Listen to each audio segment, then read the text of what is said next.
Today I want to introduce you to a technique that is usually a double bed technique. So you can see here, this is a double bed fabric, and for those of you who don't know, double bed is when you have two sets of needles, so usually one at the back and then another at the front, and this is usually called the ribber for this machine, or you can work on industrial Dubier, Universal, Sant'Agostino machines, etc.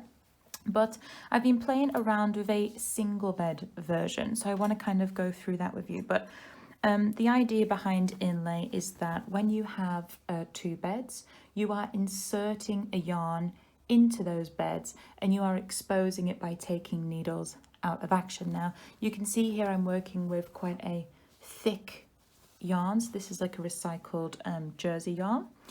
Or you can work with finer yarns as well, so it looks a little bit more like embroidery, potentially beading. But you can play around with different thicknesses of yarn for this stitch. So I've got 4 colours threaded up, but you only need 2 colours threaded up, so 2 knit colours. But you can play around with more if you would like. And you need at least 1 yarn that you're going to inlay with, so you can use a chunkier yarn if you want to play around.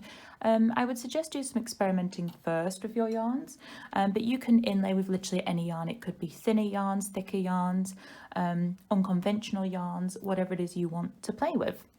And if you would like to learn more about inlay for the double bed, you can visit my Patreon, where I have about 90 minutes of tutorials on there as well, if you'd like to learn more.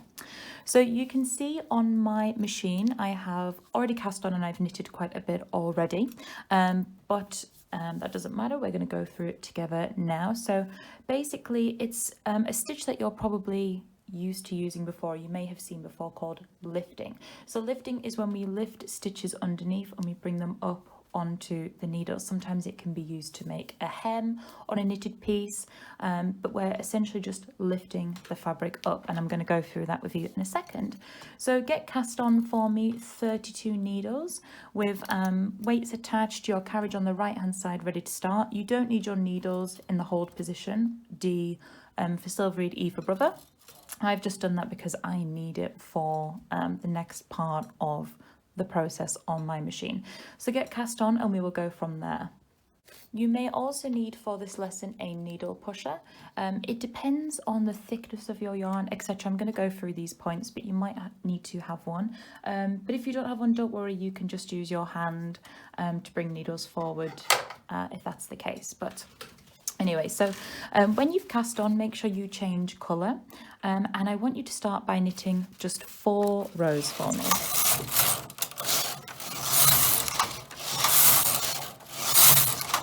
Okay, now the first thing that you may want to consider is how many rows you knit. So how many rows you knit can depend on quite a few different things. The main thing is the thickness of your yarn. Now, even though this yarn is thicker and this one's thinner, I'm still doing the same rows, but I could change it if I wanted to. So if I'm using a really, really thick yarn, okay, something that's totally thick, I probably want to knit more than 4 rows, because these 4 rows are going to accommodate that yarn. If I'm using a really thin yarns, this is just a 4-ply yarn that I could knit with on the machine, I would probably only use 1 or 2 rows if I'm using this as my inlay yarn. Again, that's something for you to play around with. If you're wanting this kind of effect where the yarn is really kind of squeezed in there so it kind of bulges out a little bit more, then you may want to knit fewer rows to try and restrict that and emphasize that. So it depends what you're going after. But for now, we have knit 4 rows. And I would change colour as well, just so that we're ready for the next part. So if you're using 2 colours or whatever colour you're going to knit with next, change to that now for me. So now comes the inlay part. So inlay is basically deciding what is revealed and what is concealed, okay? And what we're going to do for that is we are going to alternate. So you can see that I go that it alternates each time. So I'm about to inlay with my black yarn. You can use as many different yarns as you would like. You might want to test quite a few while you're doing this, but I've decided for my design I'm just going to use the 2 yarns. Okay, so what we want to do is we want to lay our yarn across our work. Now if you're inserting the yarn for the first time, you can either wrap it around the clamp to stable it, or you can just hold it to the side and catch it in there. So we're going to take this yarn across the fabric, and what we're going to do is we're going to lift the stitches, so these pink stitches here, and we're going to pop them onto the needles. So that's what lifting is. One thing to note about lifting as well is we've got 32 needles cast on. Only 31 kind of bottom of the stitches will be able to be picked up. Okay, so what I usually do, there's two things you can do. You can either split one of these stitches across two needles, or you can kind of make your own stitch at the edge. So I'm going to start by taking my yarn and draping it across the fabric, and I'm going to secure it by lifting it up at each side. So I'm going to pick up this stitch here. This isn't actually a stitch, it's just where the yarn has wrapped around. You could use that if you wanted to, but you can see here, look, it's attached to a float, so it may kind of distort your fabric a little bit. So I'm going for this first official stitch. I'm going to pop my yarn behind the transfer tool, and then I'm going to pop it onto the first stitch at the right. I'm going to do the same now at the left hand side. So now pulling that fabric across and lifting the first stitch. Okay, not this one here, this is the edge. I'll be lifting that, but not for this time. I'm just going to lift the first official stitch and pop it onto, again, the first needle on the left. So you want to make sure that when you're using your two colours as well, you're using contrasting colours so it's easy to see and pick them up. It's just going to make your life a little bit easier. If you're using colours that are the same or just one colour, you might get confused which stitch is on which row and pick up the wrong one. So what I'm going to do now is I'm going to count 2, 3, 4, 5, 6, 7 and pick up the 8th stitch. The reason I count this as 2, 3, 4, 5, 6, 7 is because of how it fits with my swatch. I could have picked up the edge stitch and then got it 1, 2, 3, 4, 5, 6, 7. This will be a little bit clearer when I do the next repeat, but I just want you to count 2, 3, 4, 5, 6, 7 and pick up the 8th. And I want you to put it onto the 8th needle on the main bed. So 1, 2, 3, 4, 5, 6, 7 and pop it onto the 8th. Okay, then we're going to pick up the next 2, 3, try not to split them, 4, 5 and 6 stitches.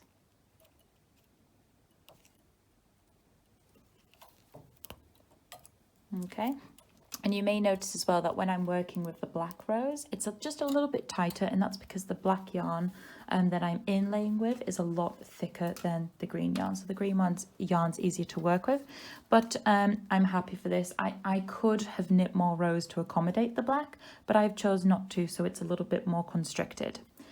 Then I'm going to count the next 6 stitches, so 1, 2, 3, 4, 5, 6, and pick up the 7th.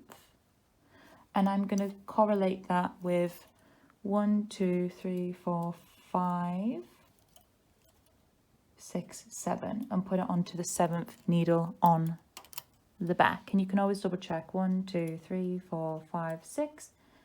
And you can see that I haven't lifted it onto the 7th. So I'm just going to move that across and pop that on there. And then I'm going to lift again 1, 2, 3, 4, 5, 6. Onto the corresponding needles. Now when it comes to lifting, honestly you could lift the needles and you could pop them wherever you wanted to. This would create a visual difference, but I am trying to get all of my stitches exactly the same as I'm alternating, and I'm creating kind of a graphic geometric repeat, little rectangles. So I'm trying to make sure I'm continuously lifting the same stitches on the same needles each time. Okay, but again, just have fun with it, play and see you know, try and experiment and see what happens if I lift it over here. It will just be a little bit more directional. And what I'm going to do now is I'm done with my lifting. I'm only lifting these sections. Is I'm going to bring all of my needles forward. And again, because it's quite tough, I'm going to do that with the needle pusher. And the reason I'm bringing the needles forward is because it will help everything when I knit this row, especially if you're working with thicker yarns. They may get stuck under the machine and you may struggle a little bit, but that might be a sign for you to knit more rows to accommodate those thicker yarns or work with thinner yarns. We already changed colour at the start of this stitch, so now we are going to just knit so that the needles go back into B position, and we're going to knit 4 rows. So we've knit 1, 2, 3, 4. I'm going to change my yarn again, so change colour. And again, I'm just doing this so I don't forget to change colour when I've done the lifting. So you could keep lifting the same stitches the same time if you want to. Again, there's lots of development you can do of this, as you saw from my samples. There's lots of patterns that you can create. Or you can alternate or change which ones are lifting. So think about maybe how you place eyelets on a swatch and how you can move the eyelets, move the tucks. You're applying the same kind of development technique, but with this idea. So again, I'm going to take my yarn. This time I'm going to use this green yarn. I'm going to lay it across my swatch and I'm going to secure it at the left and the right. But this time I'm going to lift at the edge, not the first stitch, but I'm going to make a stitch at the edge because I'll be lifting at the edges this time. So laying that yarn across, I'm just kind of making up my own stitch. It doesn't have to be perfect, but I'm going into the side of that yarn at the edge. Okay, so I'm not picking up the first one, I'm just making my own little stitch. And I'm going to use that to lift.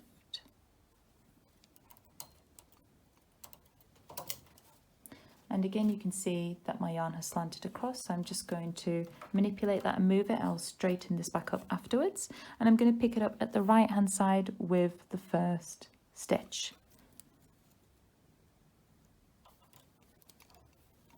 And the reason I do this again is just because then the yarn is in its position and it's easier to work with rather than just letting it kind of hang around and do what it wants. So onto the left hand side, we've lifted that edge. We are now going to lift the next 1, 2, 3, 4, 5, 6, and we're going to put those on the corresponding needles. So we've already lifted that edge stitch, but I'm not counting that as 1. I'm now going to count this as 1, 2, 3, 4, 5, and 6. Oops, it's a little bit tight. There we go. So I'm lifting the next 6, and when I've done that, I will technically have lifted 7. So we've got 1, 2, 3, 4, 5, 6, 7. So the reason that I don't count this as 1 is because this is my edge stitch. So I'm always lifting my edge stitch because I need to do that to secure the yarn. And I'm making an extra stitch by going into the side when I am actually lifting at the stitches, because remember, we've only got 32 of these. I could, if I wanted to, lift the first one and then count 1, 2, 3, 4, 5, 6 and pinch another one, 7.